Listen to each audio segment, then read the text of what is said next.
10ª domenica del tempo ordinario, amiche e amici. Finiti i tempi forti e finite le grandi solennità successive ai tempi forti.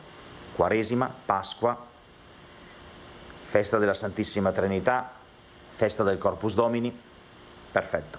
Ora, tempo ordinario. Abbiamo davanti a noi un bel po' di domeniche, fino a novembre, che sono le domeniche del tempo ordinario, questo lunghissimo periodo dove saremo accompagnati dal Vangelo di Marco, come in questa domenica, capitolo 3, versetti 20-35. Cos'ha di speciale questa pagina del Vangelo di Marco? Molto semplice. Gesù è considerato da tutti fuori di testa.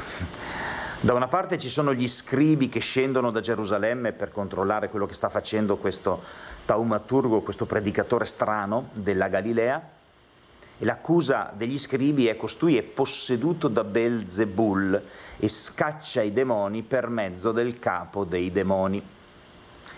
Non ci sorprende che gli scribi siano così ostili, no, a Gesù.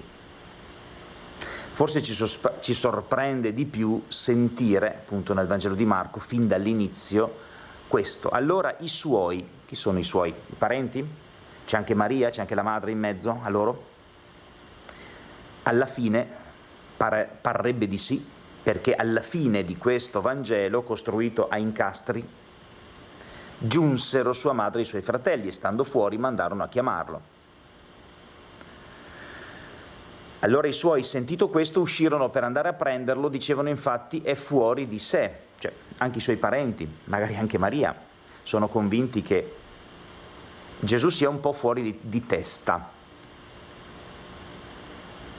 Non deve essere stato semplice l'inizio, no, della missione di quest'uomo, ecco, che rompe tutti gli schemi e che ha un'autorità particolare, una dinamis particolare, può fare qualcosa di inaudito e di inedito. In modo particolare colpisce la sua attività di liberazione di uomini, forse anche donne, colpiti da spiriti impuri, no? Cioè l'attività di Gesù all'inizio del Vangelo di Marco è soprattutto questa attività di esorcista, colui che libera l'uomo dalle potenze del male che hanno occupato i territori dell'anima. Il regno di Satana si manifesta così, come una serie di territori occupati, potremmo dire noi oggi, riprendendo un'espressione che ahimè conosciamo bene, e che riguarda proprio la cosiddetta Terra Santa, no? Ci sono dei territori occupati, cioè Satana ha occupato le anime, i corpi, le menti, gli affetti, la psiche delle persone. E ci sono uomini che stanno male, che sono posseduti da spiriti cattivi che ti fanno stare male. D'altronde il nome Satana, Satan in ebraico, significa l'accusatore, oppure l'avversario, il nemico, colui che non lavora per il tuo star bene, colui che lavora perché tu sia dalla parte del colpevole, cioè tu faccia delle cose sbagliate di cui poi ti penti e quindi ti senti colpevole, quindi sei schiacciato dal senso di colpa, l'accusatore. Cioè è colui che crea questa spirale di morte interiore nella persona. In greco invece la parola diavolo deriva dal verbo diaballo, che significa il divisore, colui che divide, colui che separa, colui che crea le inimicizie, le discordie, i rancori, le violenze, le guerre, le contrapposizioni, cioè la mancanza di amore, di pace, di giustizia, di fraternità. Cosa dice San Paolo nella lettera ai Romani, mi sembra, quando descrive il regno di Dio con una frase sintetica che forse abbiamo anche ripetuto più volte? Il regno di Dio non è questione di cibo, di bevanda, ma è giustizia, pace e gioia nello Spirito Santo. Ecco, il diavolo, il Satan,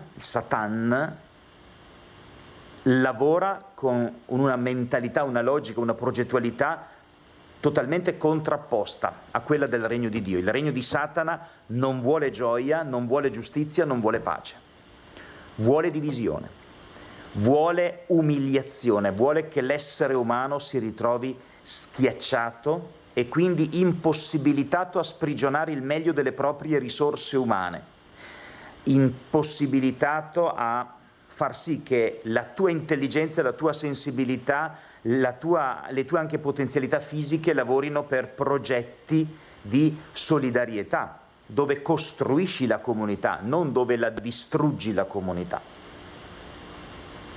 Allora, chi deve vincere? Il regno di Dio o il regno di Satana? Allora Gesù, che lotta contro gli spiriti del male e che tira fuori dalle persone gli spiriti cattivi in modo tale che la persona sia libera e stia bene, Gesù sta lottando contro il regno di Satana allo scopo di far crescere il regno di Dio.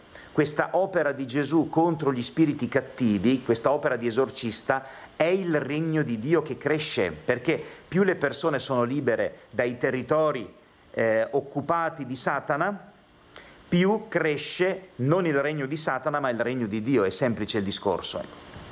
E allora forse la risposta che Gesù dà in riferimento ai suoi parenti, alla fine Gesù dice: ma chi è mia madre, chi sono i miei fratelli? Chi fa la volontà di Dio, costui è per me sorella, fratello e madre. Fare la volontà di Dio significa partecipare a questa missione di liberazione degli esseri umani attraverso l'amore. Buona domenica.